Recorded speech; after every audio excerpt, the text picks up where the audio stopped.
죽음 이후 사후세계의 비밀. 반려동물의 전생과 인연 윤회.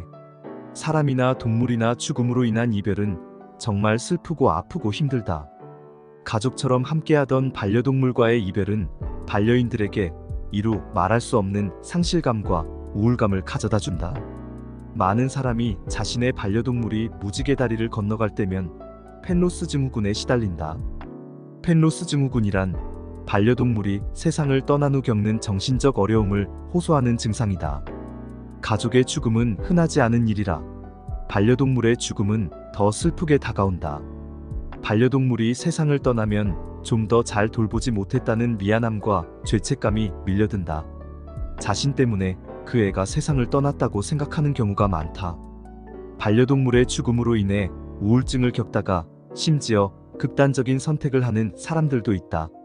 반려동물은 대체로 15년 정도의 삶을 산다. 그동안 주인에게 100% 의존한다. 주인이 출근하고 나면 반려동물 대부분은 주인이 올 때까지 아무것도 하지 않고 엎드려서 주인만을 기다린다. 온종일 주인 생각만 하면서 말이다. 그들에게 주인은 세상 전부이기 때문이다. 그러다 보니 반려동물과 이별하고 나면 후회가 파도처럼 밀려오게 마련이다.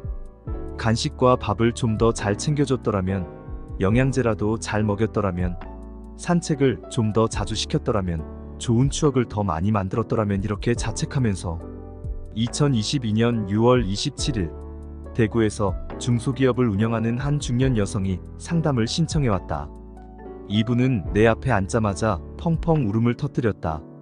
처음 보는 내 앞에서 오열하다시피 우셔서 최근에 집안에 누군가가 돌아가셨나 보다 생각했다.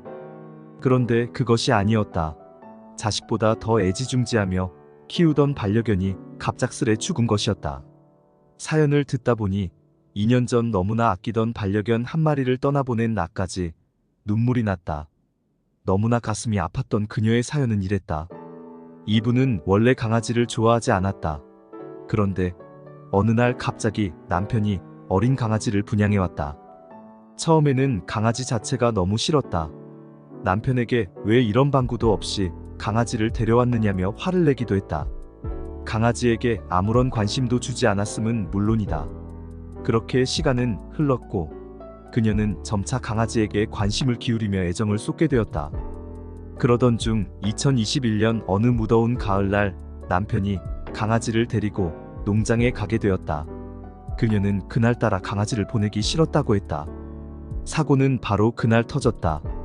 농장에 도착한 남편은 강아지도 내려준 줄 알고 차문을 닫고 말았다. 강아지가 차 안에 갇혀 있다는 걸 깨닫게 된 건 한참 시간이 지난 후였다. 급히 가보니 너무나 뜨겁게 달아오른 차 안에서 강아지는 이미 죽어 있었다고 한다. 그렇게 허망하게 반려견을 떠나보냈다고 했다. 그 후로 마음이 너무나 괴롭고 힘든 나머지 심한 우울증에 걸렸다고 한다. 자신으로 인해 강아지가 죽었다는 죄책감 때문이었다. 농장에 강아지를 데리고 간 남편을 한없이 미워하고 원망하기도 했다. 그렇게 반려견이 죽은 지 며칠간 너무 힘들어하고 있는데 남편이 그런 아내를 위해 또 다른 새끼 강아지를 분양받아 왔단다. 이때도 이분은 남편에게 안 그래도 너무 힘든데 무슨 강아지를 또 데리고 왔느냐며 화를 냈다고 한다. 남편 때문에 첫 번째 강아지가 무지개 다리를 건너갔다는 원망이 파도처럼 밀려오는 걸 느끼면서 그렇게 며칠이 지났고 그녀는 다시 새로 데려온 강아지에게 애정을 쏟게 되었다. 첫 번째 강아지에게 해주지 못한 부분까지 잘해주자고 다짐하면서 그렇게 두 번째 강아지에게 마음을 쏟으면서 얼마 전 세상을 떠난 반려견에 대한 죄책감을 덜어내고 있었는데 믿을 수 없는 일이 일어났다. 부처님 오신 날 절에가 세상을 떠난 반려견을 위해 공양을 했다고 한다. 그런데 다음날 일어나 보니 두 번째 강아지가 죽어 있었다는 것이다. 그녀는 너무나 큰 충격에 휩싸였다고 했다. 이때부터 우울증은 더 깊어졌고 첫 번째 반려견에 이어 두 번째 반려견마저 허망하게 떠나보내자 불안감과 두려움이 엄습해왔다. 설상가상으로 잘 되던 사업도 어려움을 겪게 되었고 어느새 삶이 무너져 내리기 시작했다. 이때 이분이 내가 운영하는 유튜브 채널 가운데 라엘 영성 마음 성장을 보게 된 것이었다. 이 채널에 업로드되어 있는 의식성장, 내면 치유, 사후세계에 관한 영상을 보면서 어느 정도 마음을 추스를 수 있었다는 것이다. 그러다 내가 쓴 책들을 읽고 용기 내어 나를 찾아왔다고 했다. 처음 이분을 만난 그날이 지금도 생생히 기억난다. 나는 그분에게 나와 12년을 함께 살다가 2년 전 무지개 다리를 건너간 요크셔 테리어 쥐방울 이야기를 들려주었다.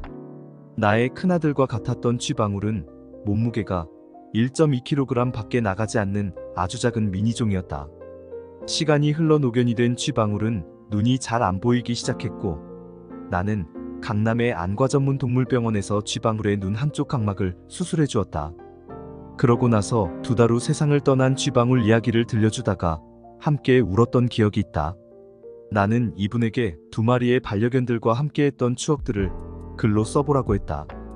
글을 쓰다 보면 내면에 가득 쌓여 있는 반려견들에 대한 미안함과 죄책감, 후회 같은 감정들이 눈 녹듯 사라질 것이라 말하면서 대신 그 자리에 반려견들과 함께한 추억들, 고마움, 사랑 등의 감정이 가득 채워질 거라고 조언해주면서 책이 출간되면 반려견을 떠나보낸 사람들 가운데 본인과 같은 펜로스 증후군을 겪는 사람들에게 큰 위로와 용기를 줄 거라고 말해주었다.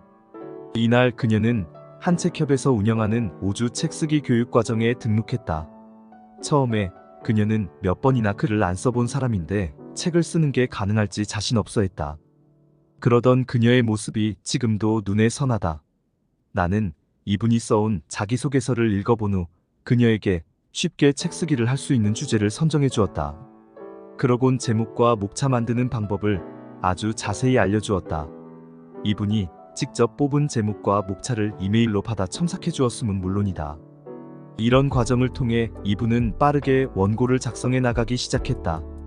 그러곤 나를 만난 지 2달이 채 지나지 않은 2022년 8월 23일에 펜로스 멈춰버린 삶이라는 가제목으로 한 출판사와 출판 계약을 맺는데 성공했다. 책은 곧 출간되었다. 이분이 바로 펜로스 증후군으로 힘들어하다가 반려견들과 함께했던 이야기를 담은 책을 써낸 이영순 작가다. 다음은 이영순 작가가 2개월여 만에 자신을 작가로 만들어준 네이버 카페 한책협에 직접 올린 후기다. 불안감을 떨쳐내기 위해 유튜브 영상을 보다가 대표님의 라엘 영성마음 성장 채널을 구독하게 되었다. 운명이었을까? 지금 돌이켜보면 알고리즘이 나를 김태광 대표님께로 이끌어 주었다는 느낌이 든다. 무작정 대표님을 찾아갔다. 처음 보는 분임에도 펑펑 울면서 속갯말을 쏟아낼 수 있었다. 대표님께서는 자신의 실제 경험담을 얘기해 주시면서 따뜻한 위로와 조언을 건네셨다. 매일 밤 불안에 떨면서 가위에 눌릴까봐 잠을 설친 게 하루 이틀이 아니었다. 이 글을 쓰면서 나의 심리 상태는 한층 안정되어 가고 있고 나의 트레이드 마크인 한바구음도 간간히 웃게 된다. 이 모든 변화는 한책협 김태광 대표님과의 인연에서 비롯되었다. 나는 지금까지의 시각에서 탈피해 완전히 다른 관점에서 세상을 보게 되었다. 반려동물이 죽은 후 극심한 고통에 시달리는 이유는 사람과는 다른 반려동물의 특성 때문이다. 사람은 어릴 때는 부모의 도움을 받다가 때가 되면 독립한다. 그러나 반려동물은 나이를 먹어도 항상 주인만 바라보며 주인의 손길을 기다린다. 마치 엄마 없이는 생존하지 못하는 아기와 같다. 반려동물은 삶을 마칠 때까지 주인이 세심하게 돌봐줘야 하는 존재인 것이다. 그러면서도 주인이 힘들 때면 곁에서 묵묵히 이야기를 들어주고 위로해주고 힘이 되어주는 친구이자 자식과 같은 존재다. 그 때문에 반려동물을 잃고 나서 깊은 상실감과 우울감에 빠지는 분들이 많다. 그들을 위해 펜로스 증후군 극복 방법을 알려주고자 한다. 첫째, 반려동물이 없는 현실을 받아들이려 노력한다. 모든 생명체는 태어나 원래 있던 곳으로 돌아간다. 그러므로 반려동물이 눈에 보이지 않는다고 해서 영원히 사라진 건 아니다. 인간에게 영혼이 있는 것처럼 반려동물에게도 영혼이 있다. 우리가 자주 반려동물을 생각하며 그리워하듯 반려동물들도 우리와 함께한 추억을 떠올리고 반추한다. 우리와 다시 만날 날을 기다리면서. 둘째, 슬픈 감정을 충분히 느낀다. 반려동물은 둘도 없는 친구이자 첫 번째 친구다. 슬픈 감정이 올라오면 애써 억누르려고 하지 마라. 충분히 슬퍼하는 게 오히려 도움이 된다. 그렇게 할 때 마음의 치유도 시작된다. 셋째, 반려동물의 사진첩을 만들어 추억을 되새긴다. 한동안은 사진 한 장 쳐다볼 수 없을 정도로 힘들 것이다. 함께했던 모습이 담긴 동영상을 보노라면 눈물이 주르륵 흐를 것이다. 길에서 주인과 산책하는 강아지들만 봐도 눈시울이 뜨거워지거나 눈물이 날 것이다. 그런 시간이 어느 정도 흐르고 나면 이제 반려동물의 사진첩을 만들어 보자. 슬픈 감정의 자리에 어느새 행복한 감정이 들어설 것이다. 넷째, 반려동물이 내게 어떤 의미였는지 생각해 본다. 그동안 반려동물이 내게 어떤 존재였는지 생각해 본다. 그 아이가 지구상의 수많은 사람 중 왜 나에게 왔었는지를 생각해 보는 것이다. 반려동물이 자신에게 어떤 의미였는지 하나하나 반추하다 보면 자신도 모르게 위로를 받게 된다. 그 아이를 위해서라도 그만 힘들어하고 열심히 살아야겠다는 의지가 생겨나기 시작한다. 다섯째, 반려동물을 떠나보낸 사람들과 감정을 공유한다. 혼자 힘든 시간을 견디기보다 반려동물을 떠나보낸 사람들과 함께 소통하는 것도 큰 힘이 된다. 꼭 오프라인이 아니더라도 온라인상에서 그들에게 자신의 감정을 털어놓아 보자. 서로 얼굴은 모르지만 반려동물을 사랑하는 사람으로서 당신을 진심으로 위로해 줄 것이다. 그리고 서로 무지개 다리를 건너간 반려동물을 위해 기도하고 응원한다면 더 큰 힘이 될 것이다. 여섯째, 다른 반려동물을 너무 급히 들이지 않는다. 반려동물이 죽은 후 너무나 상실감이 큰 나머지 급히 그 아이의 빈자리를 채우는 사람들이 있다. 그렇게 급히 다른 반려동물을 들이면 당장은 위로가 될 것이다. 하지만 자신도 모르게 먼저 간 반려동물에게 미안한 마음이 생겨난다. 오히려 마음이 더 힘들어질 수도 있다. 떠나간 반려동물에 대한 감정이 어느 정도 안정되었을 때 새로운 친구를 입양하는 것이 좋다. 일곱째, 자책하지 않는다. 반려동물과 이별하게 되면 누구나 자책감에 사로잡힌다. 그동안 잘해주지 못한 것만 기억하며 죄책감을 느낀다. 간식을 더 잘 챙겨주고 좀 더 세심하게 살펴봤더라면, 좋은 추억을 더 많이 만들었더라면 끝없이 자책하는 것이다. 하지만 절대 이렇게 자책해선 안 된다. 모든 생명체는 창조주로부터 부여받은 수명만큼 살다가 원래 있던 곳으로 떠나기 때문이다. 반려동물이 이번 삶을 끝마친 이유는 자신의 사명을 다했기 때문임을 기억하자. 반려동물은 우리를 위로하고 대가 없는 사랑이 무엇인지 알려주려 찾아온 천사 같은 존재다. 지금 반려동물이 눈앞에 보이지 않는다고 영원히 사라진 게 아니다. 반려동물에게도 우리 인간처럼 각자 맡은 사명이 있다. 이번 삶에서 다양한 체험을 하며 깨달음을 얻으려는 것 말이다. 영혼의 성장과 진보를 이루기 위해서 반려동물 역시 지구별에 거듭 태어나며 윤회하는 이유다.